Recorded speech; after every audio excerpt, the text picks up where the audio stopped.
Bonjour, alors pour le cours 19, on va parler aujourd'hui du phénomène de la réflexion, puis on va parler des miroirs plans. Les miroirs plans, ce sont des miroirs qui ont une surface qui est plane ou plate, comme les miroirs qu'on a dans la plupart des salles de bain. Je précise ça parce que dans les prochains cours, on va aussi parler des miroirs qui sont concaves ou convexes, donc une surface creuse ou bombée. Mais aujourd'hui, on se concentre sur les miroirs plans. Donc, on va commencer par parler de la loi de la réflexion. Elle est décrite à la page 37 de votre livre. La loi de la réflexion nous dit que l'angle d'incidence auquel un rayon arrive sur une surface réfléchissante va être égal à l'angle de réflexion.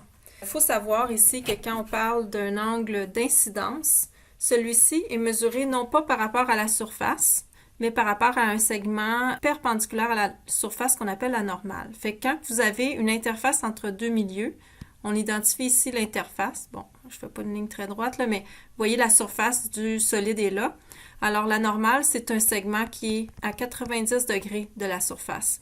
Et c'est par rapport à la normale ici qu'on mesure les angles. Donc, l'angle d'incidence, ça va être l'angle que je viens de dessiner en rouge ici. Il va être égal à l'angle de réflexion. Donc ça, c'est vrai, peu importe le type de surface. Même si une surface est quand même relativement peu réfléchissante, assez mate, il va quand même y avoir un peu de rayonnement de lumière qui va être réfléchi. Puis cette loi-là va être respectée à tout endroit sur la surface. On va définir deux types de réflexion.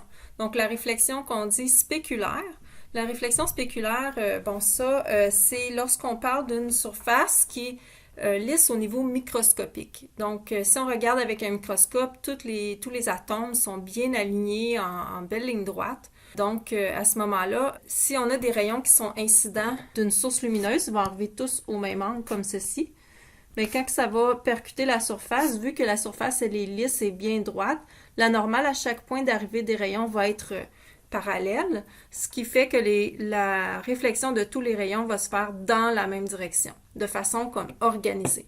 Ça produit une image un peu comme dans un miroir. D'ailleurs, un miroir, c'est un phénomène de réflexion spéculaire vraiment parfait. Mais on peut voir aussi ce phénomène-là quand on regarde, par exemple, la surface de l'eau. Si l'eau est calme, on va avoir une réflexion dans l'eau à certains angles, là, comme si c'était un miroir. Puis on peut voir ça aussi avec de la vitre. La vitre, c'est une surface qui est très, très lisse, même quand on la regarde avec un microscope. Donc, ça peut générer de la réflexion spéculaire. Pour ce qui est de l'autre type de réflexion, c'est la réflexion plus courante, là. La réflexion de la lumière sur presque tous les objets qui nous entourent. Donc ici, j'ai mis un bonhomme de neige, mais ça aurait pu être un peu n'importe quoi. Dans le fond, c'est que les objets qui nous entourent, même s'ils nous paraissent lisses au toucher, si on les regarde de très près avec un microscope, on va se rendre compte qu'il y a, disons, du relief au niveau atomique là, de la surface. Donc, si on a une source lumineuse qui envoie des rayons tous parallèles là, vers une surface comme ça, ben vous voyez qu'à chaque point d'arrivée, là, pour les différents rayons qu'on pourrait regarder, la surface n'aura pas le même angle. Donc, ça va faire en sorte que la normale, qui doit, elle, être perpendiculaire à la surface à cet endroit-là, va varier d'orientation. Donc, ça va faire en sorte que tous les rayons qui vont être réfléchis vont l'être par rapport à un point précis, une orientation précise. Ces rayons-là vont tous respecter la loi de la réflexion. Si on regarde là, l'angle d'incidence dans chacun des cas ici est égal à l'angle de réfraction. Mais on a quand même un total ici, là, un effet désordonné au niveau de la réflexion. Ça fait en sorte que la lumière d'un objet qui n'est pas lisse au niveau microscopique va être réfléchie dans toutes les directions. Donc, on peut observer l'objet, là, qu'on soit à gauche de lui, à droite de lui. Donc, ça ne dépend pas vraiment de notre position. On peut bien le distinguer un peu de partout. Contrairement, dans le fond, à la réflexion spéculaire, quand on est devant un miroir, pour voir la réflexion d'un objet particulier dans la pièce, il faut être à une position précise parce que les rayons se dirigent vers cette position-là et pas une autre. Donc, je ne sais pas si c'est clair, là, mais bref, ça fait pas une réflexion comme un miroir. C'est simplement, ça nous permet de voir les objets qui nous entourent. Puis ça va aussi faire en sorte qu'on voit la couleur de l'objet. Par exemple, si l'objet est blanc, ben bon, vous savez que dans la source de lumière incidente, si c'est le soleil, ça contient toutes les couleurs de l'arc-en-ciel, donc ça fait de la lumière blanche. Ben là, si le matériau ici il est blanc, ça veut dire qu'il reflète toutes les couleurs de l'arc-en-ciel, comme le bonhomme de neige ici. Mais si, par exemple, on regarde le foulard, Ben ici, on peut voir que le foulard reflète le rouge. Ça veut dire que les autres couleurs du faisceau incident de lumière sont absorbées par le foulard. OK? Fait que c'est ce qui fait aussi un peu la couleur des objets qu'on voit.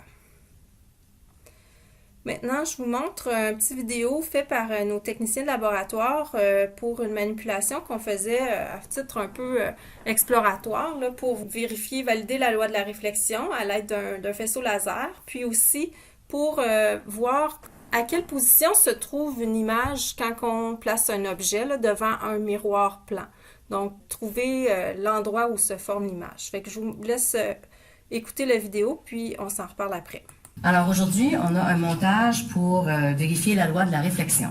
Donc le but, c'est de trouver la relation entre l'angle d'incidence et l'angle de réflexion. Alors on a un laser qui va envoyer un faisceau sur un plateau, un rapporteur d'angle qu'on peut tourner. On a aussi un miroir plan sur lequel le faisceau va être réfléchi. Donc, il s'agit d'enligner au départ le rayon du laser sur la normale, donc l'angle 0, sur notre rapporteur d'angle. Si on tourne notre plateau, on peut faire varier notre angle d'incidence. Par exemple, ici, je mets mon angle d'incidence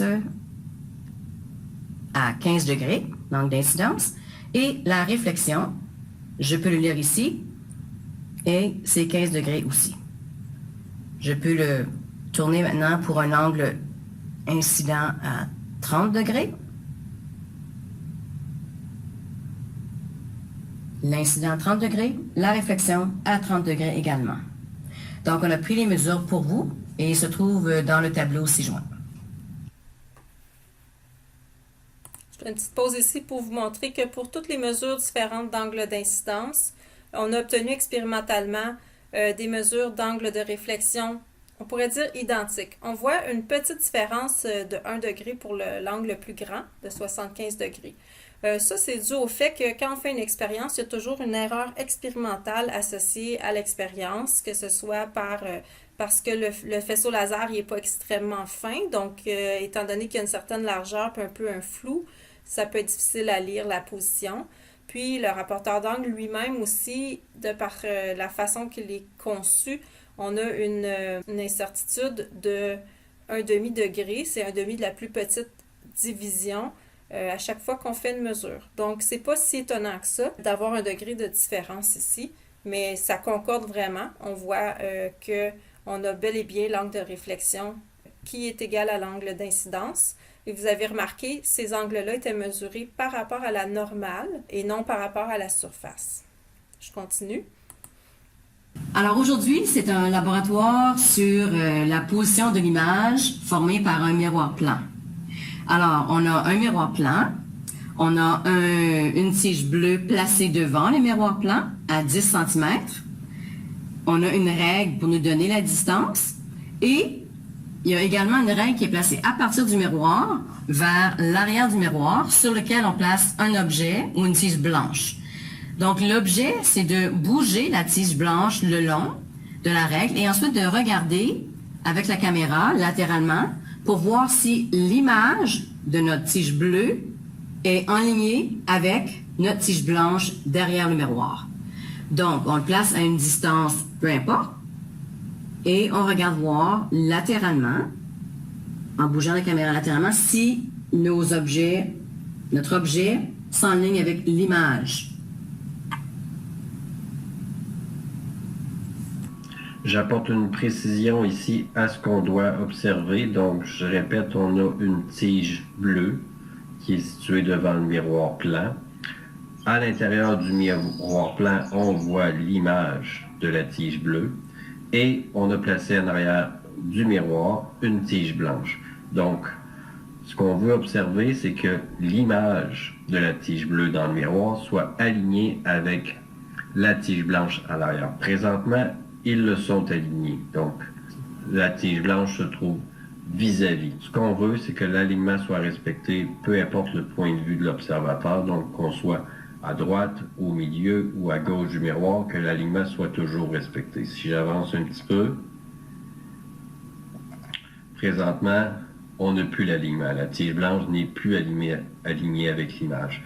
Donc, on va aller changer la position et en chercher une pour laquelle l'alignement est respecté lorsqu'on se déplace latéralement. Je vais bouger notre tige blanche, le rapprocher et toujours avec la caméra, on va regarder latéralement si notre tige blanche s'enligne avec l'image dans le miroir.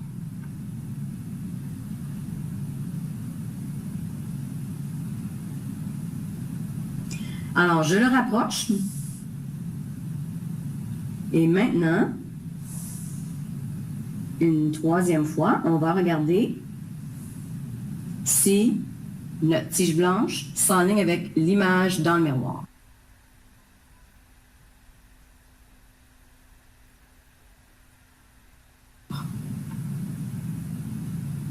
Et cette fois-ci, on voit que ça s'enligne. Donc,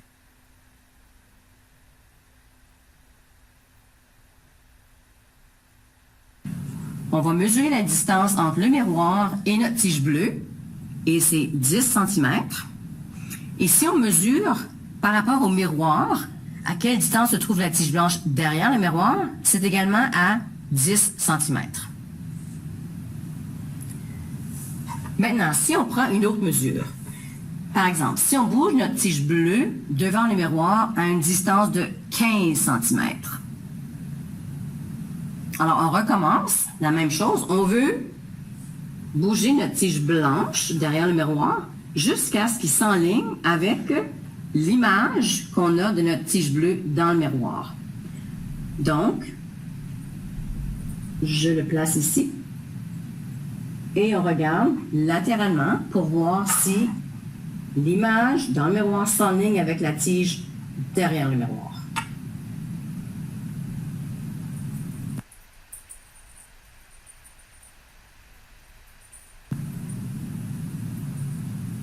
C'est le cas. Alors, on vient prendre les mesures. Donc, la tige bleue est à 15 cm devant le miroir et la tige blanche se trouve à 15 cm derrière le miroir. Voilà. Je ne sais pas si vous avez bien saisi, mais l'idée, c'était que si notre... je vais juste remettre une image ici, là. Donc, la tige blanche ici, on la positionne pour qu'elle représente d'où proviennent les rayons de l'image. L'image ici, c'est la tige bleue dans le miroir, mais on place l'objet de la tige blanche là, à un endroit qui semble être le même que l'image. Okay? Donc, la position de la tige blanche représente la position de l'image. C'est ça que je veux vous faire comprendre. Donc ici, pour un miroir plan, on en conclut que la position de l'image formée par un miroir plan c'est aussi profond derrière le miroir que la distance qu'on a entre l'objet qui produit cette image-là et le miroir. Donc, si on met ça un peu, ce ne sera pas une équation compliquée, mais on va faire une équation. Okay? On va commencer à introduire des symboles. Donc, on va appeler ici DO la distance objet par rapport au miroir. Vous avez vu dans le laboratoire, on a décidé de mesurer la distance entre le point le plus proche du miroir, comme sur la tige, et le miroir. Ça, c'est un peu au choix. On pourrait aussi décider qu'on mesure au centre de la tige par rapport au miroir. Ce qui est important, c'est d'être constant d'une mesure à l'autre, de prendre le même processus. Donc ici, DI, ça va être la distance à laquelle on a positionné l'image. Donc, on a ici une égalité entre la distance, mettons, en centimètres, pour l'image et pour l'objet. Une autre chose que je veux aborder, par exemple, c'est qu'on met ici un signe négatif parce que les miroirs plans produisent une image qu'on appelle de nature ou de type virtuel. On va définir un peu mieux ça dans les prochains thèmes. Mais en gros, une image virtuelle, c'est une image qui est formée à un endroit d'où les rayons ne peuvent pas provenir. Okay? Donc ici, il n'y a aucune lumière derrière le miroir. Le miroir, c'est quelque chose qui est opaque. Il n'y a rien qui passe au travers. Donc, à ce moment-là, si on a positionné que l'image devrait être derrière le miroir, est à un endroit où il n'y a pas de lumière qui peut provenir de là, c'est pour ça ici qu'on a le signe négatif. C'est simplement une convention de signe. Donc, c'est la relation ici, donc pour un miroir plan, la distance de l'objet par rapport au miroir égale le signe contraire de la distance de l'image au miroir. OK? Fait qu'il faut savoir que la distance de l'image serait une valeur négative. Si on mesurait la distance de l'image, on pourrait dire, par exemple, dans le premier scénario, c'était moins 10. Fait que si c'est une image virtuelle, ben c'est moins 10. Mais c'est pour ça qu'il y a un moins devant la distance image ici pour faire en sorte que c'est égal à la distance objet qui, elle, est positive. Une autre chose que je veux vous faire remarquer, c'est que toutes les distances en optique géométrique sont toujours mesurées par rapport à l'instrument. Donc ici, notre instrument, c'est la surface du miroir. Plus tard, on va travailler avec des miroirs courbes. Ça va être encore des distances par rapport à la surface du miroir courbe. Puis quand on va travailler avec des lentilles, ça va être les distances par rapport aux lentilles. OK? Donc toujours par rapport à notre instrument. Ici, on voit un petit tracé de rayon. On a un objet réel devant le miroir, fait que ça, ce serait notre tige bleue. Puis là, elle envoie, cet objet-là reflète des rayons dans toutes les directions. Si on en prend, par exemple, juste 2 qui ont été envoyés sur le miroir, puis là, disons qu'on avait tracé normal, mesuré l'angle d'incidence, puis là, on voit qu'ils réfléchissent de cette façon-ci, en respectant la loi de la réflexion. Bien là, on voit que pour quelqu'un qui observe les rayons, il observe les rayons réfléchis, donc en regardant le miroir, bien, les rayons réfléchis, c'est comme s'ils provenaient d'un point qui est derrière le miroir, okay, qui est le sommet de la flèche en rouge. Donc ça représente la position de l'image virtuelle. Aujourd'hui, on va compléter les tâches suivantes. OK, on va vous demander, vous allez avoir à lire les pages 36 à 40 et ensuite 43 et 44. Puis, on a une succession de plusieurs exercices à faire par rapport à ça.